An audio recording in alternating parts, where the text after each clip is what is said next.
ආයුබෝවන් ඔයාලට සමන් මොල YouTube channel. ඉතින් කොහොමද? මම නම් අද ඔයාලට කියලා දෙන්න හදන්නේ මම මේ කඩන මල් ඔයාලට පේනව නේද? ඔයාලා අඳුරගත්ත නේද? කතරමුරුන් ගඟල්. මේක හැමෝම ඉසි කරලා දානවා. ගස් යට පර වෙලා යනවා. කවුරුත් හරි කම්මැලි මේක හදන්නේ. හැබැයි තොල් දෙක පැරුණාම කට පැරුණාම ඔය ඇවිදිනවා මේක. ඒ තරම් මේක ගුණ කෑමක්.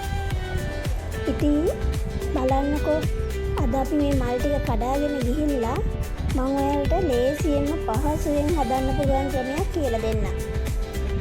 එන්නකෝ යන්න මාත් එක්ක.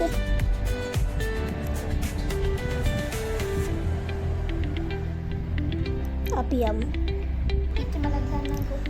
මේ මලේ මම කියලා දෙන්න මේ බලන්නේ සමහර කට්ටිය මේ මලේ අතගාන කිසි දෙයක් නැහැ. මේ ඔක්කොම ගන්නවා.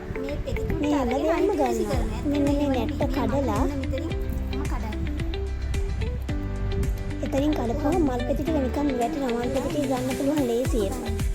මල් පෙති ටික අරගෙන මේ මලේ මේ චූටි කොටස යහක දාන්න තියෙන්නේ. මේ මල් පෙති ටිකත් අරගෙන ඔන්න බලන්නකෝ මෙන්න මේ මැද තියෙනවා මලේ තිත්ත කොතනද කියලා ඔයාලට මම පෙන්නන්නම්. ලාක මේකත් ගන්නවා. මේ රේණුවක් ගන්නවා. මේ ලාන්න මේක මේ තියෙන්නේ ලාකොළ පාට. මෙන්න මේක තමයි යහක දාන්නේ. අටයක් වගේ. ඒ කැල්ල විතරයි මේ මලේ තිත්ත. වෙන කොහෙවත් තිත්ත නැහැ. ඒක ඔක්කොම ගන්නවා. තමයි හදන්න ඕනේ. හරි රසවත් කෑමක් මේක. ඒ වගේම කොච්චර ගුණයිද? ඉතින් මේක ගස් යට පර වෙන්න දෙන්න එපා. කඩලා කාට හරි දෙන්න.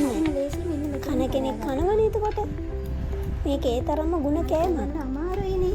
මම ඔයාලට කියලා දෙන්නම් හදන හැටි. දැන් මේ මල් ටික කඩලා හොදලා හොඳට මිරික ගන්න. මොකද මේකේ වතුර තියෙනවනේ. ඒ නිසා වතුර ගතිය යන්න හොඳට මිරික ගන්න. මිරිකලා තෙල් ටිකක් ලිපේ තියලා සුදු ලුණු ටිකක් රට ලුණු ටිකක් කරපිංච ටිකක් උඹලකඩ ටිකක් ඔක්කොම මේවා අර තෙලට දාන්න එකට. දාලා ඒක චුට්ටක් මෙලවෙනකොට ඔයාලා ඒක කැමති විදිහකට ඔයාලට ලුණු ටික පස්සේ හරි දාගන්න පුළුවන්. හැබැයි ලුණු ටික චුට්ටක් බෙදුනට පස්සේ මේ මල් ටික දාලා ගින්දර වැඩි කරලා ඉක්මනින්ම එහාට මෙහාට පෙරලා චුට්ටක් මේ මං ඉතින් මේ අපේ වචන වලින් කියන්නේ ඔයාලට මේ පෙරලලා ගන්න. මොකද වැඩි වෙලාවක් මේක ලිපේ තියන් ඉන්නේ නැහැ. පොඩ්ඩ වෙලාවෙන් ගන්න ඕනේ. අරන් කාලා බලන්නකො රස.